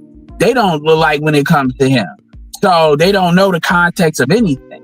They're just sitting here like, oh, this dude was racist, the end. And like even Booker T said that Hulk Hogan did a lot for black wrestlers. You know, I'll say this. You wouldn't say Hulk Hogan was like a ceiling and depressed black wrestlers. And there are black wrestlers that will go out of their way and say he did do a lot. Booker T has no reason to lie about that. So the shit is a lot more contextual than what people want to give it. And it's not, people say, oh, well, I'm going to say something done. Oh, well, you're defending somebody that's racist. I mean, come on, man. These black bitches and you niggas have said plenty of crazy shit. Get the fuck out of here. You got motherfuckers to defend R. Kelly when we know what R. Kelly did, you know, was doing. Mm-hmm. And yeah, that story is a lot more contextual too. But I just don't like that slamming the door on motherfuckers. Bell, I forget who it was that died. Was it Bell Hooks? Or it was somebody that, you know, technically when you look at what they did with black people, like the gender war, you know, we should have really trashed them, but we didn't. But, you know, that's my thoughts on it. I just want to throw that in there. Well, yeah, Edward, they practically doing to Hogan what white people did to O.J. Simpson when he died. Yeah. Oh. Yeah, they're doing that, but also with the Harlem Heat. Yeah, because when Harlem Heat had their tryout, Hulk Hogan was he kind of had the book, and he said that with Harlem Heat, that's your tag team right there. You need to hire them. That's why when that tape came out, Stevie, because I'm subscribed to both of them, Stevie Ray TV and Reality of Wrestling. Yeah, Stevie Ray defended him. Yeah, and they interviewed him and asked context, and they told him, like, we give you your flowers, what you did for us, and we're grateful that because of you, we got the opportunity that we did in WCW, but they held his ass to task on the comments he made. Mm-hmm. Yeah, you can say, I mean, and the reality is you can do both. Like, the thing about it is what I can't stand about shit like this, like stuff like this, is people want to play tit for tat with OJ Simpson. At the end of the day, OJ Simpson took all that on the chin. It wasn't like OJ Simpson, I'm not saying that he was anti-black or anything like that. OJ Simpson held on to that, and they always do that. They tried to do that with Kyrie Irving and stuff like that. But the reality of the situation is, the real question is, what are all these people running their mouth? What are you going to do to create an ecosystem that actually allows for you to actually be empowered, so it doesn't matter. You know, like it doesn't matter. Like, what are you? And they're not gonna do shit. These are people that just be clout chasing, and they wanna, most of these motherfuckers. But if you really ask them what the fuck did Hogan actually say, most of them don't. Most of them can't even tell you what he said in the context behind what he said. They don't. They right. Just know. Really, a lot of these motherfuckers really don't like Hulk Hogan because he's a Trump supporter. That's like the more recent shit. And he went to the conservative, the convention, and he stood 10 toes down. That's really why a lot of them are mad. And I'm thinking about it. He's been Trump. The RNC convention last year. He's been friends with Trump for 40 years. Well, it's the same thing with Snoop Dogg. It's the same thing with, if you're Trump, like, honestly, man, these people hate Trump more than state. Like, I really want to ask I'm curious with a black woman, who do you want to know a poll? I want to fucking know, who do you hate more, Donald Trump or Kevin Samuels? I bet you that'd be a hard one. I got to think about that. They probably end up saying Kevin because Trump at the end of the day is white. And at this point, some of these niggas hate Trump more than they love God. Yeah, I said it. Yeah, and the thing that I always tell people when I'm talking to people, these conversations come up about Trump. What I always say, especially these older motherfuckers, even dudes, Jesus Christ. I say, you spending all this time in shock about Donald Trump winning a fucking election, and you're not spending time like, because JD Vance is gonna be your next fucking president. You know why? Because all y'all fucking doing is y'all in shock about Trump until the Democrats give you the next motherfucker to vote for that's probably gonna lose. Rather than y'all actually being in these primaries trying to drive the conversation. It's like you still can't believe Trump got elected. It's crazy. But going back, my point is the same thing with that, and going back to the damn Hulk Hogan thing. I mean, Malcolm, like, you more worried about Hulk Hogan dying and wanting to slam the door, get him told, which, by the way, y'all didn't have nothing to say while he was alive, versus more than Malcolm Jamal Warner. Yeah. I mean, Ozzy Osbourne passed away too. Dude from City High passed away. I mean, it's like this thing where it's goofy to me. You going out of what the media did it with OJ. Stop acting like any of them motherfuckers saying that didn't give a fuck about OJ like that anyway. It wasn't like y'all was defending OJ. It was an ongoing joke that everybody said OJ did, even in the black community. It was, anyway. Those are my thoughts.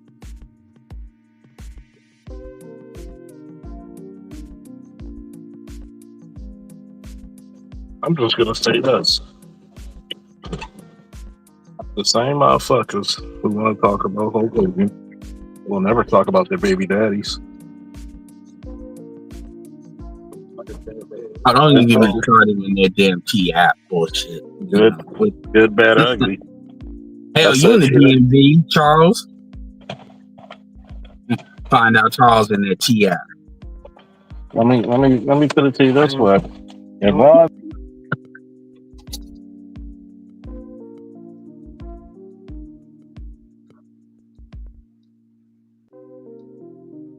scooters. Yeah, I covered the T-app yesterday. Okay, I won't read it. I mean, that's kind of a developing story. I'm probably gonna gather up all those videos that I found. I got like 50 videos, 50 little shorts, and I'll probably go through them and do a panel. So whatever. I mean, it's great for us because it's a window into the bullshit we've been talking about. Yeah, my response to that is simple. You dig one ditch, you may as well dig two. Yeah, you're basically bringing this war to a city near you. Anyway. Yeah, pretty much. And I'm already seeing a bunch of reports of them lying on dudes on there. So I'm like, yeah, whatever. That makes sense. Any defamation cases yet? None officially that I've heard of. They're also saying that chicks are getting unalived over this, but I can't confirm that either. Okay. I wouldn't be surprised if in either scenario. As far as this, say what? What was that?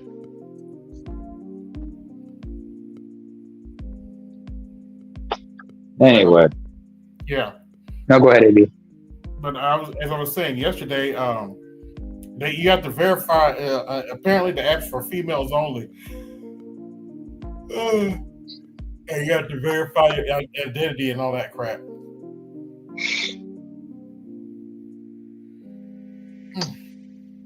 Yikes! Yeah, I mean, these Negroes have something to say about Hulk Hogan now. They passed away, but they barely said anything when he was alive. Yeah. What was it? Last time people saw him, it was like Raw's inaugural episode on Netflix. Remember when he made the appearance? You know, he just got booed. Yeah, he got booed out of the building. Booed out of the building with Jimmy Hart waving the flag behind him. Yeah. Not to mention he and Eric Bischoff they had this promotion that was going on for freestyle wrestling, Real American Freestyle Wrestling, but I guess that's going to be on hold for a while, unless Bischoff's going to run it. Who knows? It's supposed to be broadcasting on Fox Sports.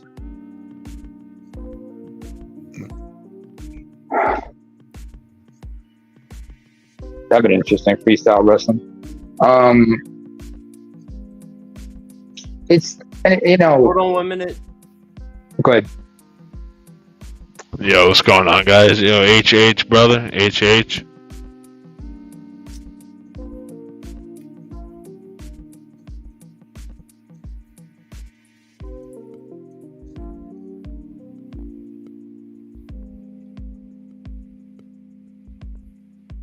Get your ass out of here. Whatever. No. We got fucking Troll. Yeah, Trolls, and there's another one. Man from. They're not on my page, are they? No. Okay. Sure. Get your goofy ass out of here. Yeah, but that's great. Yeah, but you know, people saying rage baiting for attention, man, all of that, dancing on people's graves. I don't know what the fuck is wrong. Because trust and believe, everybody got somebody they care about that's gonna die. So understand, y'all play that game. You know, y'all play that game. Trust and believe. Karma's a bitch. I mean, it is what it is. It's a clock that everybody's got to punch, and so, you know, it's just like some people be having like, I'm sorry, people be really thinking they got this justified anger that allows them to do like fuck shit. And I'm like, man, fuck you. Like for real. Like, you know, same people laughing about Hulk Hogan gonna be the same people upset when their welfare getting cut off and them student loans are getting having to be paid. Yeah, y'all go, or same people laughing, talk about niggas ain't shit, or 50-50, the same motherfuckers is gonna need a nigga, and then ain't nobody gonna be home, because ain't nobody gonna give a fuck. Yeah, y'all the same ones crying, oh my God. Right. So, you know, and even the goofy dudes that be sitting here, yeah, it's crazy, man, because a lot of these have been unexpected. Well, Ozzy was probably the most expected, but a lot of these are unexpected. Like Michael Jamal Water, you know, he drowned, and then, you know, they said accidental drowning, cardiac arrest at age 71. Apparently, he'd been undergoing like treatment for some type of neck issue, and you know, he just went into cardiac arrest after undergoing some kind of surgery, but he had complications from it as a result. In the case of Osborne, what was that? No, I was gonna say, believe me, it happened. You're kind of slurring here, Ed. What are you saying? I said it happens. Yes. Okay. Thank you. Thanks for clarifying. So Ozzy, it was his time to go at 76. Some people would say it was, it was Hogan's time to go because he died at 71. I mean, Most Well, wrestlers of that era, they don't live to see 65. Well, death comes to us all. I mean, Mm-hmm. It's just how and the circumstances surrounding it. well, Ozzy was a known abuser of alcohol and drugs. Mm-hmm. So that shit catches up with you. I mean, hey, it is what it is. Shit. Yeah. Lemmy from Motorhead was another person. Anybody ever listen to Motorhead? Yeah, with Triple H's theme song. Yeah. Triple H's theme song, but a lot of people, and he was a Motorhead fan. In fact, at one time, he sported the facial hair like Lemmy, the Lemmy facial hair. But a lot of people in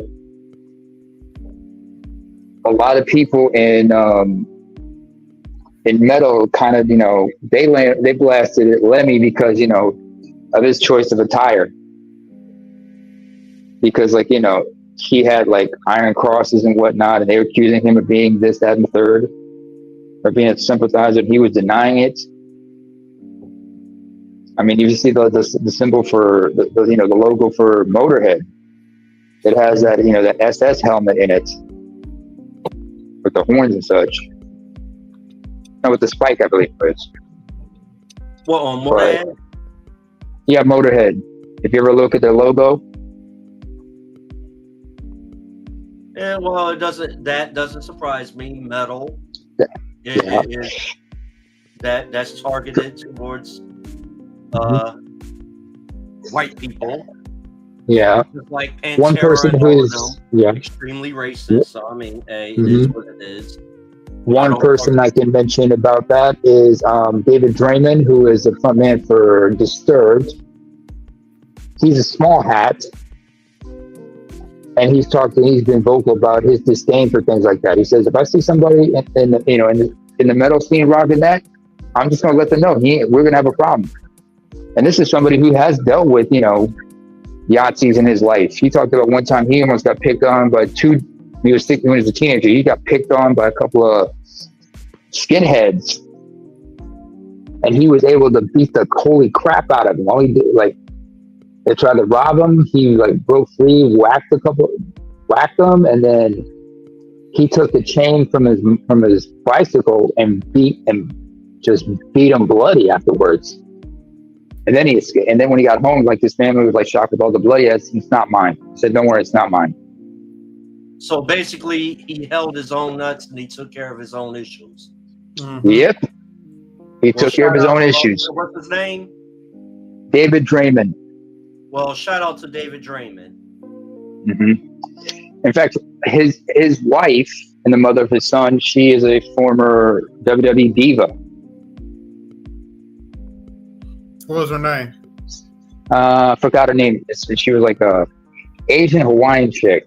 She was there for a short stint. Let me look it up. Gail Kim? No, not Gail Kim. Gail Kim is Canadian Korean. And shout out to Bret Hart for tapping that.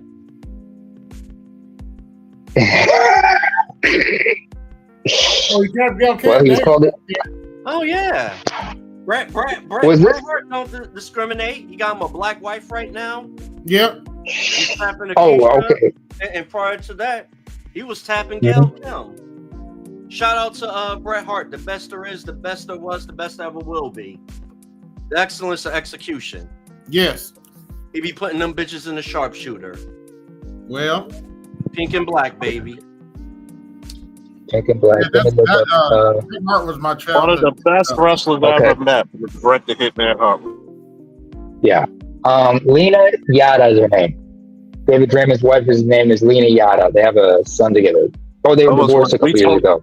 He spoke for 2 hours, man. He said the first thing y'all need to do with your police department is get rid of all these damn racists. So we can't. That's what Bret Hart said? Yeah, that's what Bret Hart said. Wait, hold on. Dun, dun, dun, dun, dun. See that, Charles? Mm-hmm. The Hitman. Mm-hmm. He used the stuff back in the mid '90s. Oh, the 80s. Damn, I'm looking at his current wife. I'm like, damn, shit. Everybody bad as shit. Yeah, she looked happy. He doesn't really express himself much, but then again, he's at that generation. They don't say much. Well, you got to think about where he comes from. Yeah. Conservative Canadian. Canadian on his dad's side, American on his mother. His mother's from New York State. Helen Hart was from New York State. He has a dual citizenship. Yep. Another person with dual citizenship I can think of is Chris Jericho. He's Canadian through his family, but he was born in NYC when his dad was playing for the Rangers. Ted Irvine, the babyface assassin.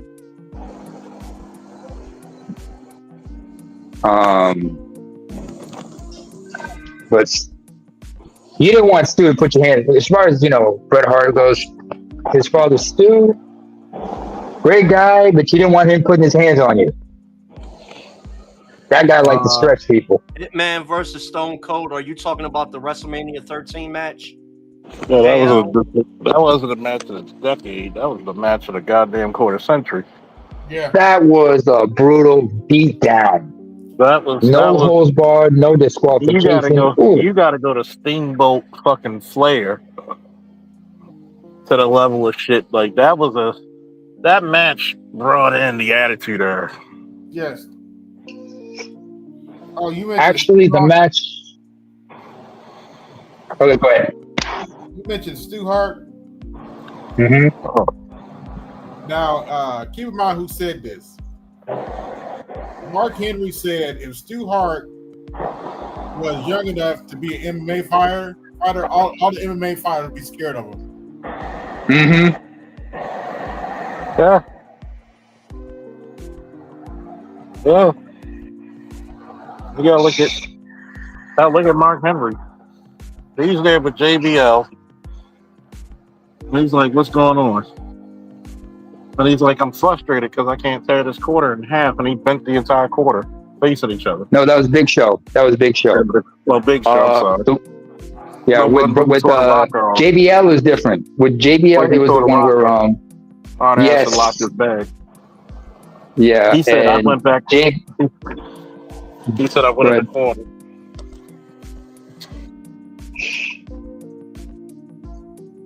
I mean, it was like Paul White admitted that when he came in, when he went to check, he thought when he saw Mark Henry concentrating, he didn't know he was trying to bend the quarter. He thought Henry was just in a bad mood. Say, hey buddy, you right? And then we realized it was just bent the quarter. It's cool. I feel so inadequate. I said I feel inadequate as a man. Given the size, and Paul White. About how he's bent spoons, moves whole trucks. He bent the frying pan.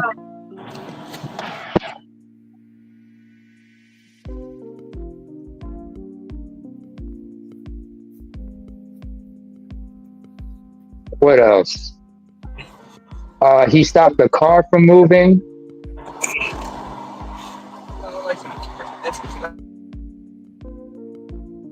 What was that dumbbell that he lifted? That's hard for people to pick up. 1,000 pounds. The strong. No, it's the it's called the strongman one. The strongman barbell dumbbell. With one hand.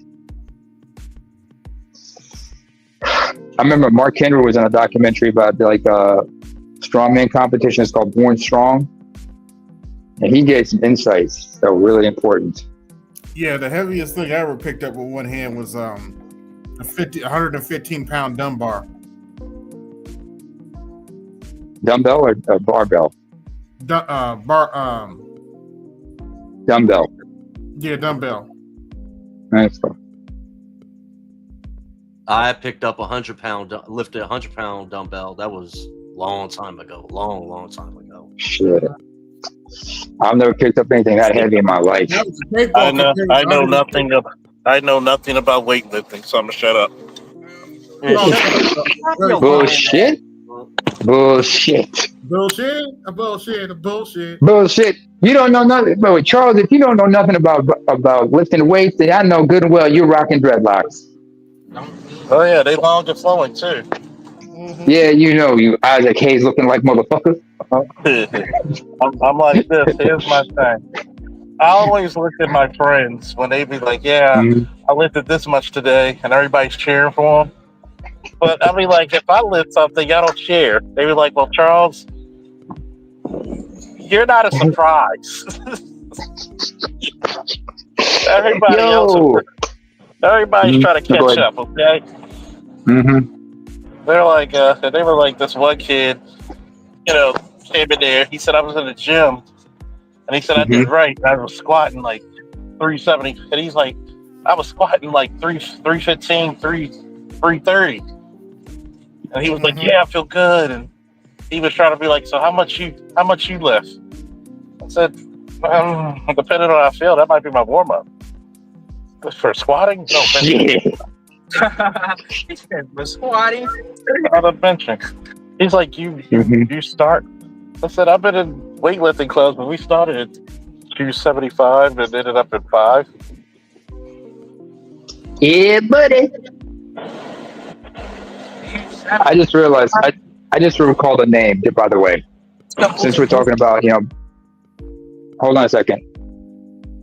When we're talking about, because I was calling you an Isaac Hayes like motherfucker. I just realized two names we keep forgetting when it comes to those of us growing up in the '80s and how they influenced us when it comes to black male masculinity. One of them, Carl Weathers. May he rest in peace. Action Jackson. And the other was Richard Roundtree later on in his career. I'm going to hit you guys later. Thanks for the add-ons, fellas. Not a problem. And always, what's you going to do when Folkamania runs wild? Oh, you. What you gonna do? Hulkamania runs wild on you. By the way, I'm going to play the theme song of the Cosby. I'm going to play Iron Man, and I'm playing Real American at the harbor. Oh! Don't forget Voodoo Child as well. That's it. Yeah, I'm about to go to And the bed. NWA theme. Yeah, look, I'm about to go to bed myself. Getting a little tired. Shit. It's like We've been on for 2 hours, so that's a pretty good stream. yeah, it's cool. It's 4:40 in the morning over here where I'm at. I need to get ready because I got shit to do in the morning. And groceries ain't gonna buy themselves Yep. or Y'all- bag themselves. Peace out. All right, peace out, man. Louis. Lou, you there?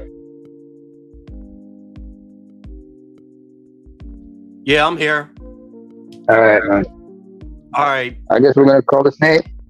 I just want to say one important thing, by the way, before I sign out. Recently, I had a conversation with a family member, one of the older relatives in my family, and I'm just glad he's pulling through. He pulled through because he recently underwent successful treatment for male breast cancer. Okay. And he's doing great and everything. So with that being said, I just want to say, I'm just glad he's alive. I said, thank you for teaching me for every day. And I like to let everybody know, brothers, we all we got. So we got to protect ourselves, get ourselves checked. No matter what month it is, let's get ourselves checked for everything and try to stay on top of everything in our health wise. Yeah. So y'all just, Amen. have a good day.